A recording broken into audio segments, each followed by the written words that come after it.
I'll love you till I die. Far away from the city where he grew up, in a town quiet enough to hear the wind whisper, lived a young man named Emeka. He lived alone, ate alone, walked alone, laughed alone. He had a home, yes, a mother, a father, siblings, but none of them had ever been taught to lean on each other. In Emeka's family, independence wasn't just valued, it was survival. Love. Unity. Those were words without meaning. Peace existed, yes. But it was the kind of peace that comes from absence of conflict, not from closeness.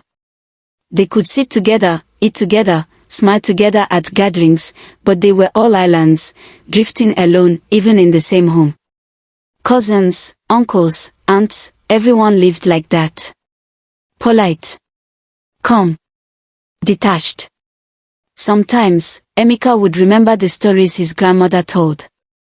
She and her husband had raised children to be strong, to survive on their own.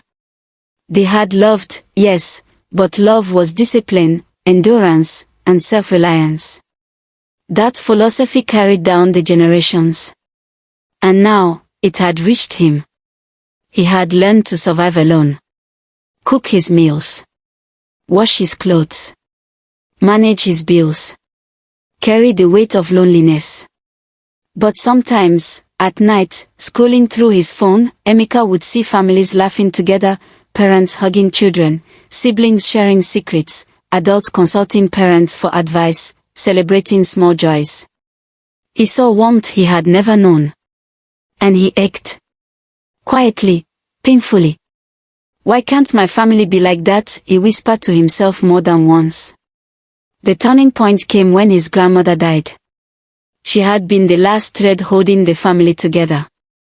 Her passing left a silence heavier than any shouting could. They gathered for her funeral. Shared memories. Said polite words. Then they returned to their separate lives. That was when Emeka made a decision. I will not let this define me. My family will be different. I will rewrite this story. He prayed for a heart full of love, for wisdom to create unity, for the courage to build a family that could feel warmth and closeness. And then he met Ada. She was kind. Patient. Her family valued love and closeness. With her, Emeka learned that marriage wasn't just living together, it was building a home where love could grow. Where every disagreement was a chance to understand, not hurt. Where laughter wasn't rare, and hugs weren't awkward. Together, they built a home filled with life. Their children knew love. They knew connection. They grew up in a family where problems were shared, joys were multiplied, and everyone felt safe. Sometimes Emeka would watch his children playing in the yard and remember the loneliness of his own childhood. And then he would smile, quietly proud, knowing that he had changed the chain. He had taken the history of a family that was distant and cold, and he had rewritten it. Now, friends, neighbors, even strangers noticed it. Emeka's family was alive with love. Laughter echoed in their home. Everyone knew that unity wasn't automatic, it was taught, lived, and nurtured. And in this, Emeka found peace. Not the peace of absence, but the peace of hearts connected. Sometimes, he thought of his own parents and siblings, polite and distant as they were. And he understood, finally, that love, unity, and togetherness must be intentionally nurtured. They are not inherited, they are created.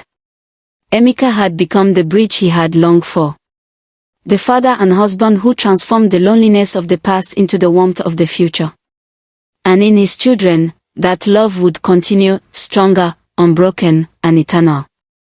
Because sometimes, the greatest miracles aren't in changing the world, they're in changing the story you carry in your heart.